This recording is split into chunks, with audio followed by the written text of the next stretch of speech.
அஸ்ஸலாமு அலைக்கும். உங்கள் தோழி ஃபாத்திமா. புகழ் அனைத்தும் இறைவனுக்கே. நோன்பு திறந்தாச்சா?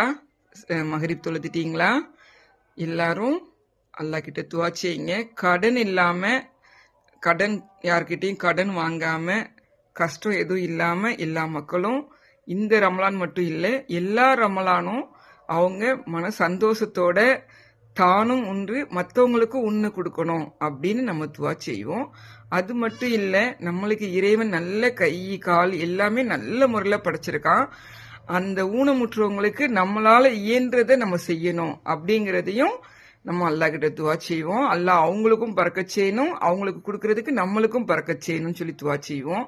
நிறைய மக்களுக்கு வியாபார பறக்கத்து இல்லாம இருக்கும், வியாபாரத்துல பறக்கத்து கொடுக்கட்டும் அப்படின்னு சொல்லி நம்ம இந்த ரமலான் மாதத்துல துவா செய்வோம். சரிங்களா? பிள்ளைங்களுக்கு நோய் இல்லாம பிள்ளைங்க நல்லா ஆரோக்கியமா இருக்கணும்னு துவா செய்வோம். நானும் துவா செய்றேன், நீங்களும் துவா செய்யுங்க. அஸ்ஸலாமு அலைக்கும்.